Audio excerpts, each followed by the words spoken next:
दोस्तों स्वागत है आप सभी का हमारे चैनल एचडी ओनली में। दोस्तों एक बार फिर हम आप सभी के लिए लेकर आ गए हैं एचएएल यानी कि हिंदुस्तान एरोनॉटिक्स लिमिटेड में नॉन एग्जीक्यूटिव कैडर 2024-25 के लिए रिक्रूटमेंट का नोटिफिकेशन।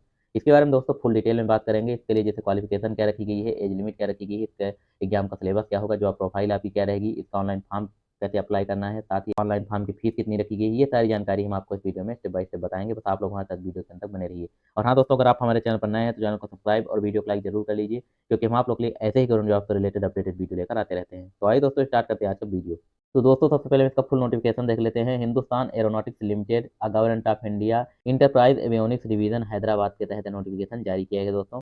फिर दोस्तों इसमें आगे है engagement of personal on tenure basis in non executive cadre के लिए रिक्रूटमेंट का नोटिफिकेशन जारी किया गया है। उसका दोस्तों इसमें आगे हम देख लेते हैं एचएएल के द्वारा जो एवियोनिक्स डिवीजन हैदराबाद है दोस्तों, उसके द्वारा inviting application from eligible candidates for engagement of tenure basis for a period of 4 years in the non-executive cadre a diploma technician and operators for the following post के लिए notification जारी किया गया दोस्तों।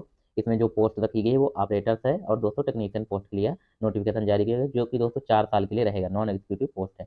फिर दोस्तों इसमें आगे the tenure will come to an end automatically on completion of 4 years from the date of joining or may be extended at the discretion of management. The details of post qualification trades are as follows, यानी इसके बारे में बाकी जानकारी नीचे दी गई है नीचे।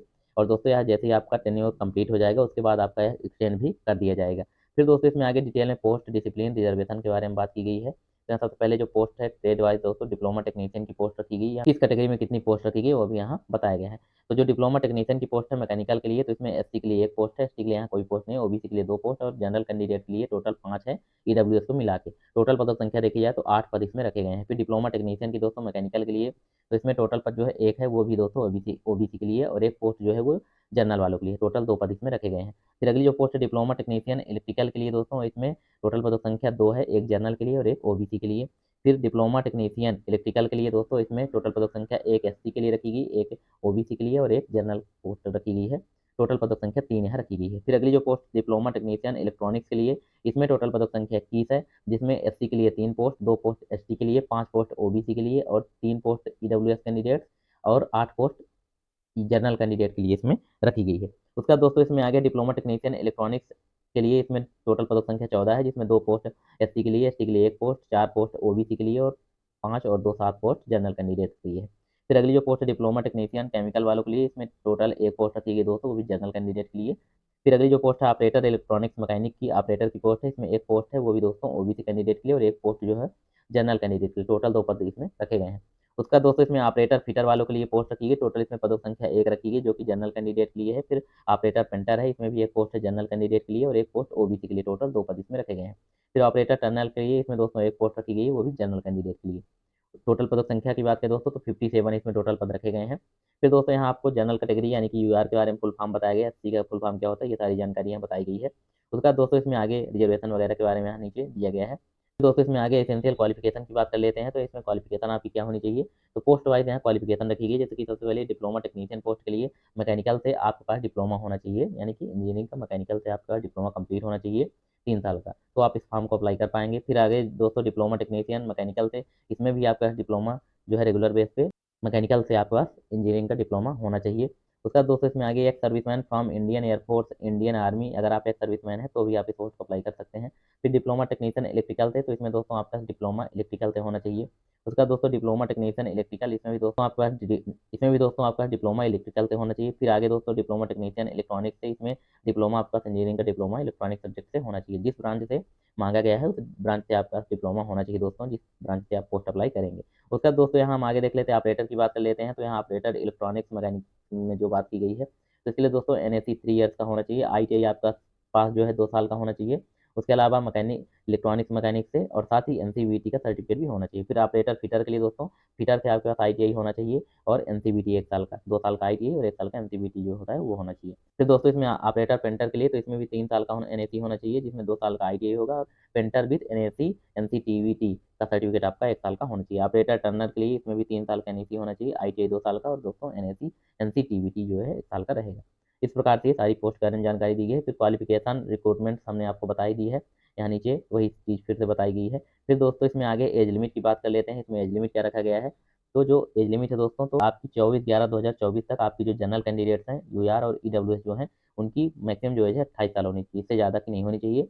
24/11/2024 से आपकी एज काउंट की जाएगी। फिर दोस्तों जो ओबीसी कैंडिडेट्स हैं और जो एसटी/एससी कैंडिडेट्स हैं, इनको एसटी/एससी वालों को 5 साल की एज में रिलैक्सेशन दी जाएगी और जो ओबीसी एमसीएल वाले कैंडिडेट्स हैं, इनको एज में 3 साल की रिलैक्सेशन भी दी जाएगी। उसके बाद दोस्तों इसमें पीडब्ल्यूबीडी जो कैंडिडेट्स हैं, तो यहाँ जो जनरल कैंडिडेट्स हैं उनको 10 साल की एज में रिलैक्सेशन, बाकी जो एसटी/एससी कैंडिडेट्स हैं उनको 15 साल की एज में रिलैक्सेशन, जो ओबीसी एनसीएल कैंडिडेट्स हैं उनको 13 साल की एज में रिलैक्सेशन पीडब्ल्यूबीडी वाले कैंडिडेट्स को दी जाएगी। फिर एक सर्विसमैन जो है उनको भी इसमें एज में रिलैक्सेशन दिया जाएगा। तो रिम्यूनरेशन यानी कि आपकी सैलरी की बात की जा रही है कि सैलरी आपको इसमें कितनी दी जाएगी। तो during the period of tenure, यानी ये जब आपकी ट्रेनिंग चलेगी, टेन्योर एंगेजमेंट टाइम में दोस्तों, candidates will be paid following remuneration, इसमें पोस्ट नेम और चैनल स्केल और दोस्तों मिनिमम बेसिक पे जो आपका रहेगा। तो डिप्लोमा जो टेक्नीशियन है उनको दोस्तों 23,000 रुपये पर मंथ आपकी सैलरी दी जाएगी और ऑपरेटर की जो पोस्ट है उनको 22,000 रुपये पर मंथ यहाँ सैलरी की बात, रिम्यूनरेशन की बात की जा रही है। फिर दोस्तों the compensate of other benefits, बाकी सारे अदर बेनिफिट्स अलाउंसेस वगैरह भी दिए जाएंगे जो कि यहाँ मेंशन है। उसका दोस्तों एप्लीकेशन फीस की बात करें तो इसमें जो एप्लीकेशन फीस है दोस्तों कितनी रखी वो हम देख लेते हैं। तो जो जनरल कैंडिडेट्स हैं, उन जनरल और ओबीसी जो ईडब्ल्यूएस कैंडिडेट्स हैं उनसे 200 रुपये फीस चार्ज रखा गया है, 200 only towards application fee. In addition bank charges extra as per applicable which is non refundable है, जो कि रिफंडेबल नहीं होगी दोस्तों। और साथ ही to be paid by candidates belonging to general candidates, OBC NCL EWS जो कैटेगरी कैंडिडेट है उन लोग को ये 200 रुपये fee charge. The application fee is exempted in the case of ST SC PWBD candidate और एक्स जो अप्रेंटिस ऑफ एचएएल हैदराबाद वाले हैं, उनका कोई भी फीस चार्ज इसमें नहीं रखा गया है। उसका दोस्तों इसमें आगे है रजिस्ट्रेशन प्रोसेस, हम देख लेते हैं। तो before registering the application the candidate should process the following, यानी कि रजिस्ट्रेशन करने से पहले आपको ये प्रोसेस फॉलो करना है। सबसे पहले वैलिड ईमेल आईडी आपके पास होना चाहिए दोस्तों, जो कि एक्टिव भी हो। उसका दोस्तों इसमें आगे कास्ट सर्टिफिकेट आपके पास होना चाहिए। ऑल सर्टिफिकेट जो जितने भी आपके सर्टिफिकेट्स हैं क्वालिफिकेशन से रिलेटेड और कास्ट जिस भी कैटेगरी पे आप फॉर्म अप्लाई करते हैं या सर्विस मैन से किसी भी थे, तो आपके पास वो सारे सर्टिफिकेट होने चाहिए। फिर दोस्तों इसमें आगे फॉर द अपलोडिंग फोटोग्राफ, और आपको अपनी जो फोटोग्राफ है उसको अपलोड करना है। Online application form photograph must be या रिसेंट पासपोर्ट साइज, रिसेंट की पासपोर्ट साइज आपकी फोटोग्राफ होनी चाहिए।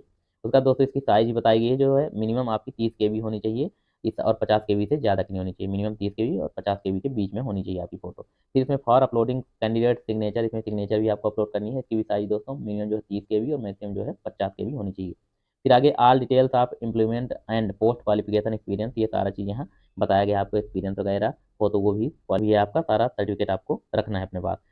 उसका दोस्तों इसमें आगे सिलेक्शन प्रोसीजर आपका, यानी कि सिलेक्शन कैसे होगा आपका। तो the selection will be done through written test which will be conducted at Hyderabad, यानी हैदराबाद में आपका ऑनलाइन टेस्ट कराया जाएगा, जो कि दोस्तों उसी के माध्यम से आपका इसमें सिलेक्शन प्रोसेस किया जाएगा।